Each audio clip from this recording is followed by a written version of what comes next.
그 산업체 근로자뿐만 아니라 이 학생들하고 전체 한 3만 명 가까이 되는데 이들이 상당히 위축돼 있어요.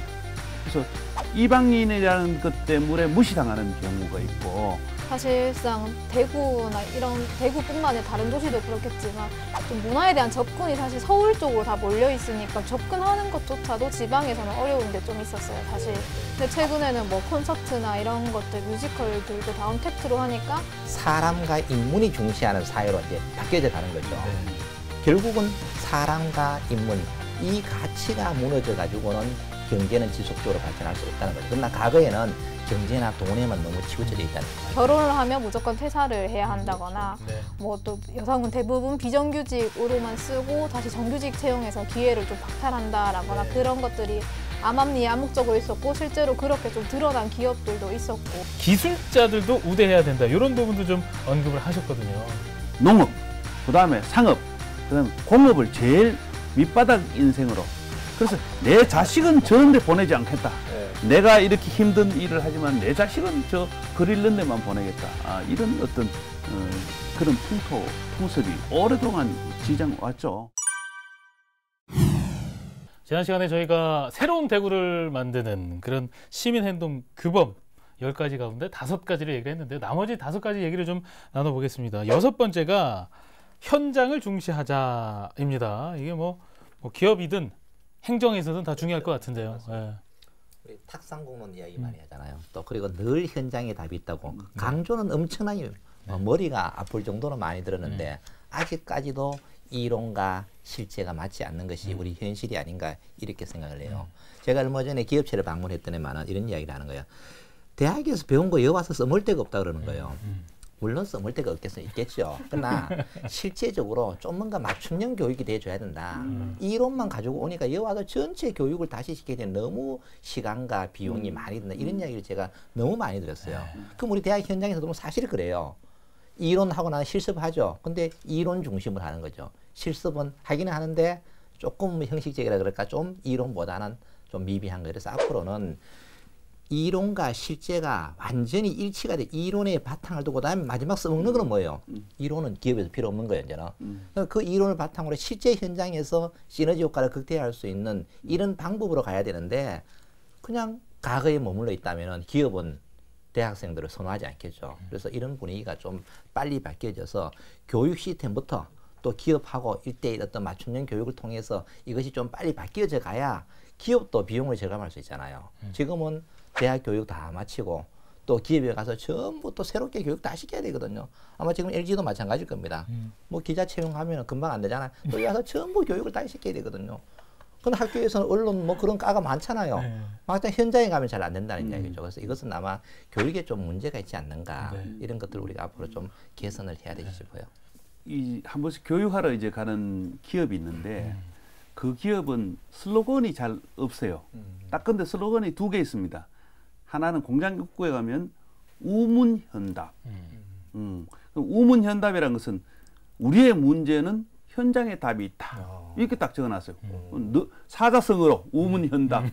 그게 이제 성수공단에 가면 OSG라고 그 기업 대표가 정태일 회장이신데 정태일 대표이사가 이런 기술인으로서 50년 이상 그런 쇠를 깎는 일에 참여를 한 거예요.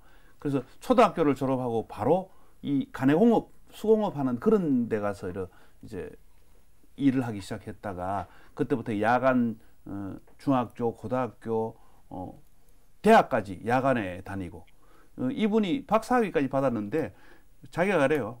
난 박사학위 받을 때만 낮에 가서 일했지 석사까지도 전부 야간에 가서 들었다. 경영대학원에 가서 이제 석사를 하다 보니까 그래서 이 바로 현장 중심의 어떤 경영 아니겠나. 그래서 저는 지금 딱 떠오르는 게 코로나19가 대구에서 2월, 3월에 한창 급격하게 확진자가 많았을 때 그때 이제 감염병 지원단에 계시는 교수님들이 이 얘기를 하셨어요. 대구는 사실상 그때 중앙정부의 행정 지침과의 싸움이었다. 왜냐하면 지침이 바뀌지 않으니까 환자가 늘어나도 그 병원이 아닌 곳에서는 격리를 시킬 수 없는, 그래서 초반에는 왜 병원에 못 가서 집에서 돌아가시는 분들이 되게 네. 많았는데 그 이후에 지침이 바뀌면서 생활개선센터, 생활치료센터라는 게 대구에서 처음 생겼잖아요. 예. 그 지침을 바꾸느라고 현장에서 많이 고생을 하셨다고 하더라고요. 예. 그래서 그 지침이 지금까지도 잘 바뀌어 있는 대구의 현장에서 만든 지침들이 지금도 적용이 되고 있는 사례인데, 그런 것들을 보면 현장의 이야기를 많이 듣고 바뀌는 게 좋은 것 같습니다. 네. 그 다음 게 7번째, 8번째 제안한 게 모험을 장려하자, 패자를 격려하자. 아, 이거 다 너무 좋은 얘기인데 좀 우리 김 기자님 어떤 좀 벤처기업이 떠오르시나요? 어떠세요? 그렇죠. 모험 사실 제가 지금의 상태에서 만족한다면 굳이 모험을 하지 않아도 되지만 맞아요. 우리는 만족하고 살기엔 좀 팍팍한 삶이잖아요. 네. 그래서 새로운 도전을 하려면 좀 어떤 용기나 이런 게 필요한데, 사실 실패할까 봐 두려워서 모험을 하지 못하는 경우가 다반사인 것 같아요. 그래서 네. 저는 지금 떠오른 게 넷플릭스가 떠오르는데, 넷플릭스가 지금은 뭐 영화도 틀어주고 스트리밍 서비스도 해주고 요즘은 뭐 콘서트 라이브도 해주고 뭐 하는데, 이게 원래는 DVD를 대여하는 맞아요. 그 네. 플랫폼이었다라고 네. 하더라고요. 그래서 처음에 창업하고 10년이 지난 뒤에 이 스트리밍 서비스를 했는데 그게 지금은 이만큼 커져 온 거잖아요. 네. 이런 것들을 보면 확실히 변화하고 모험하는데 좀 서포트가 필요한 분위기가 좀 만들어져야 할 것 같습니다. 네. 그러니까 실리콘밸리를 이제 많이 들어보셨잖아요. 여기를 보면은 벤처기업의 성공의 요랍이다, 또는 창조와 혁신의 메카다. 여기에 우리가 잘 알고 있는 구글이라든가 테슬라, 페이스북, 트위터 이런 본사들이 여기 다 있는 거예요. 그러면은 이 실리콘밸리에는 모두가 성공한 기업이 있느냐? 90% 이상이 다 실패한 기업들이에요. 그런데 왜 이렇게 성공을 했느냐 하면은 역시 실패는 성공의 어머니다라고 이야기하잖아요. 그런데 실패해도 이것을 인정해주는 문화가 있기 때문에 가능했던 것이거든요. 우리 지금 우리나라에서도 성공한 기업들을 보면은 수많은 실패를 거듭해서 지금 성공을 했거든요. 네. 근데 우리가 일반적으로 생각할 때는 성공한 사람들 보고는 뭐 속된 말로 빼기 좋아서 잘 됐다, 운이 좋다, 뭐 이렇게 이제 평가절하를 하는 거예요. 그러나 그분들은 정말 수많은 우여곡절 끝에서 실패의 경험이 결국 성공으로 도출이 됐다는 이야기죠. 그럼 우리 과거에 한번 예를 들어보면은 80년대에 물을 사 먹는다 그러면은 저 사람이 좀 이상한 사람 아니라 그러는 거예요. 그러나 지금 오늘 어떻게 됐습니까? 물을 사 먹잖아요. 근데 그때 처음에 물을 만든 사람은 수많은 실패를 했는 거예요. 아직 환경에 적응을 못했기 때문에. 이제 곧 공기도 사 먹을 예, 수 있어요. 그래서 예. 앞으로 제가 늘 주장하는 것이 지금 저는 공기를 사서 마시는 시대가 온다고 해요. 또 지금은 이제 피톤치도 개발하고 이런 하는. 근데 처음 하는 사람들은 실패를 많이 하는 거죠. 이러한 실패가 쌓임으로써 궁극적으로 대박이 나는 거거든요. 그래서 우리는 실패를 무조건 나쁘게만 폄하할 것이 아니라 실패하는 사람들에게 더 용기와 희망을 주는 이런 문화를 좀 만들어 가야 될 것 같아요. 네. 그 다음 걸로 좀 넘어가면요. 9번째 제안인데요. 협력을 권장하자. 아, 이것도 어떻게 보면 좀 너무나 동의할 수 있는, 강하게 동의하는 그런 말인데 방법은 쉽지 않습니다. 그렇죠? 이 9번째 협력을 권장하자 하고 또 10번째 생태계를 보호하자는 것은 두 가지가 서로 관계가 있는 것 같아요. 단순히 10번째 생태계를 보호하자는 건 자연보호라만 그것만 그걸 얘기하는 거 아니거든요. 협력하자는 것도 사실은 어찌 보면 협력은 배려에서 나와요. 내 혼자 뭘 지시 명령해버리면 협력이 안 된단 말이에요. 그래서 이 가끔 우리가 보면은 이 먹거리 골목도 생기고 가구 골목도 생기고 뭐 이런 집단적인 골목이 생기지 않습니까? 그런 상권이 이 골목으로 또 같이 이렇게 상권이 형성돼 있으면 우리는 저 가면 뭔가 좀 싸게 좋은 것을 살 수 있지 않겠나. 왜 가격도 비교해 가면서 또 이 집도 가보고 저 집도 가보고 그 다음 집도 가보고 그런 기대를 갖고 있기 때문에 이런 상권을 하듯이 협력이 돼야만 이런 골목이 생긴 거죠. 예를 들어서 뭐 대구의 앞산에 곱창 골목이 지금 인기가 끌잖아요. 최근에 막 언론에 나오고 그거는 뭐냐, 곱창 골목에 들어있는 많은 업소가 서로 협력하기 때문에 그래요. 그것은 향약 비슷한 게 만들어졌어요. 손님을 절대 밖에 나가가지고 이 호객 행위하지 말자. 그 다음에 또 손님이 다시 찾는 골목으로 만들자. 이 두 가지 슬로건을 가지고 규약을 만들어서 하니까 이 곱창 골목이 전국에서 가장 시너지 있는 그런 골목으로, 먹거리 골목으로 지금 막 인기 있단 말이에요. 그래서 대구 전체가 그런 협력 분위기로 간다면 대구가 살아날 수 있지 않겠나. 네. 저는 그렇게 생각합니다. 네. 네. 그럼 지금 시대의 화두가 뭐냐면 융합이잖아, 융합. 그리고 선택과 집중이란 말이에요. 융합이라는 것은 혼자서 뭐 한다는 이야기예요. 또 기술로 보면 여러 개의 기술이 같이 모여야 되는 거예요.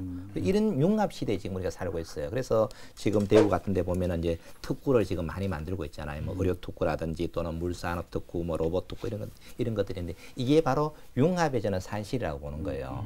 그러면은 이런 특구들이 존재하는 건 상당히 좋은데 또 국가 전체를 보면은 지역 균형 발전을 이루어야 되거든요. 그런데 지금 현재 특구들은 보면은 대부분 대도시 또는 수도권 중심으로 만들어지는 거예요. 그래서 대도시와 수도권으로 인구 집중 현상이 또 오므로 인해서 또 다른 문제가 발생이 되기 때문에 이런 선택과 집중을 할 때도 지방도 좀 균형 있게 발전시킬 수 있는 골고루 분포를 시켜놔야만 국가가 경쟁력을 가져가는 것이지 어느 한쪽에 가서는 안 된다. 즉 특구 자체도 지역의 특성에 맞는 특구를 해야지 아무거나 막 갖다 붙여가지고 만들어 놔버리면은 잘 안 된다는 이야기죠. 그래서 현재 몇 가지 특구들은 보면은 그 지역과 좀 동떨어진 특구들도 사실상 있거든요. 네. 이런 문제들을 좀 더 보완한다면은 선택과 집중의 효과가 완벽하게 일어나지 않을까 이런 생각을 해봅니다. 네.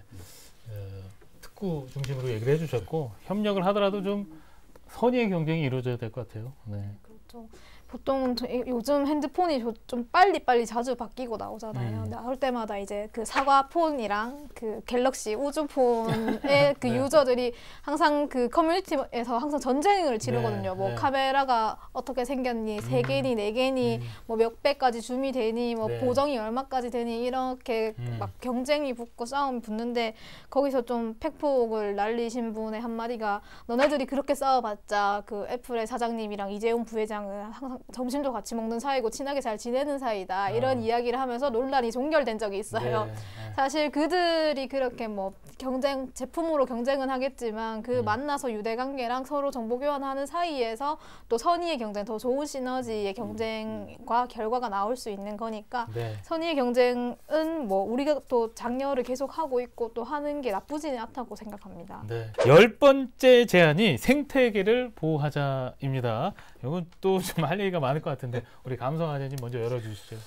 그 이제 우리가 통상 생태계라면 자연보호라는 하나의 그런 기준점으로 많이 보는 경우가 있는데 이 생태계 그런 거는 하나 전체 좋아하거든요. 그래서 생태계를 보호하자 그런 거는 대구가 뭔가 경제가 약할 때는 경제의 생태계를 만들자. 또 너무 난개발이 많을 때는 이 자연을 주변에 조화롭게 만들자. 이런 것을 우리가 좀 크게 보면 이 생태계는 다양하게 사람이 사는데 뿐만 아니라 기업, 산업군 이런 것도 당연히 있어요.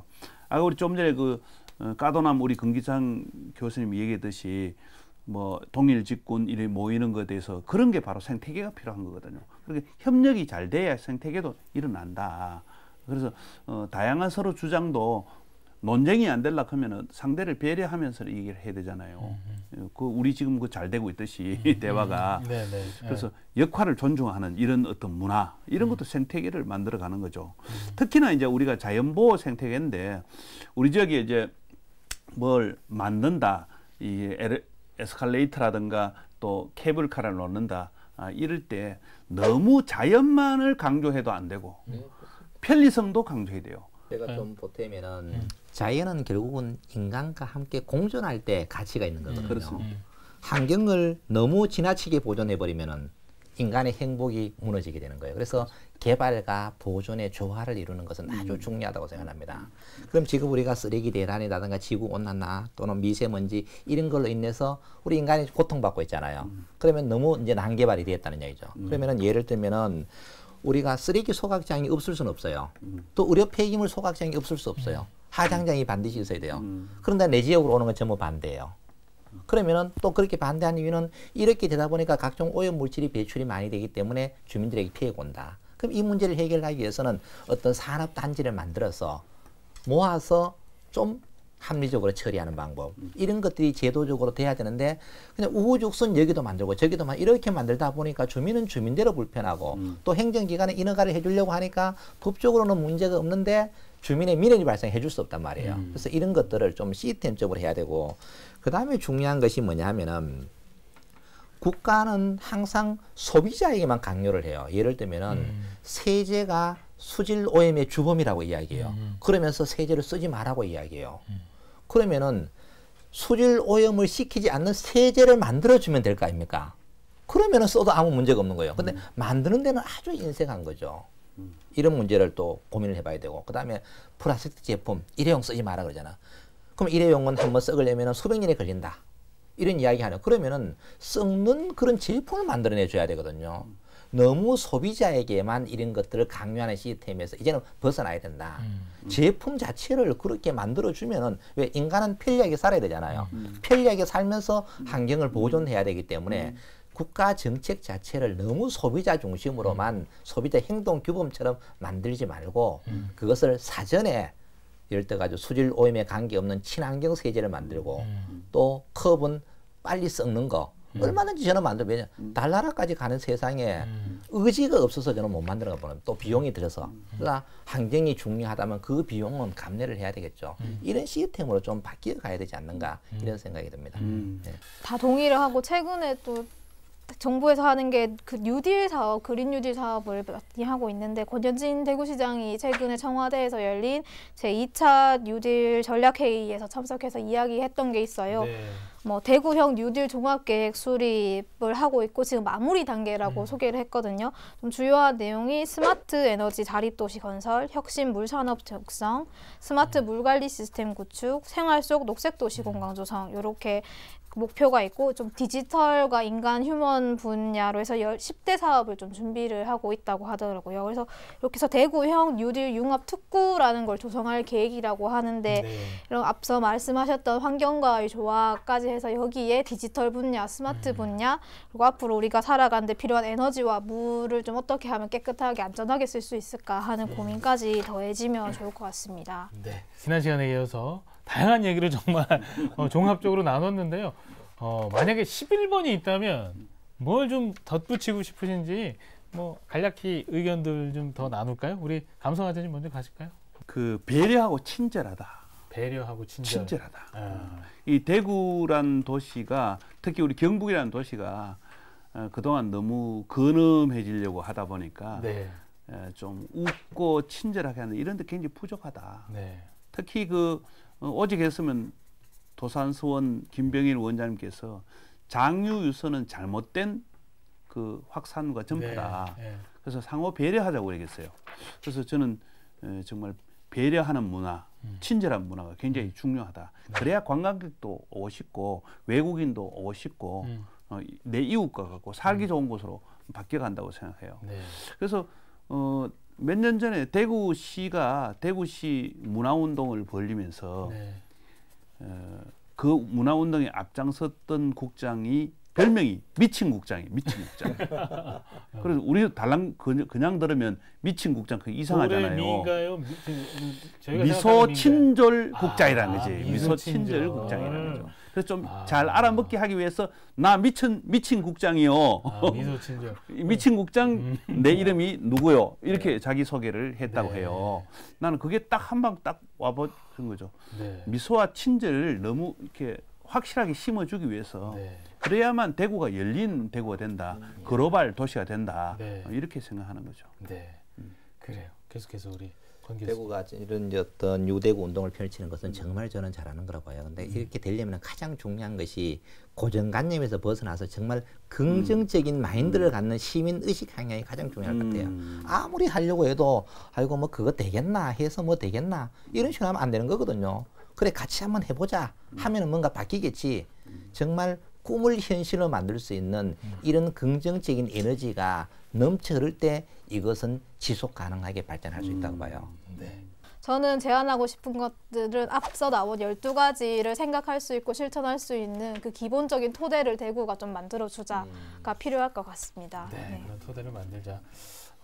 14개까지 하면은 욕하실 거죠? 네. 네.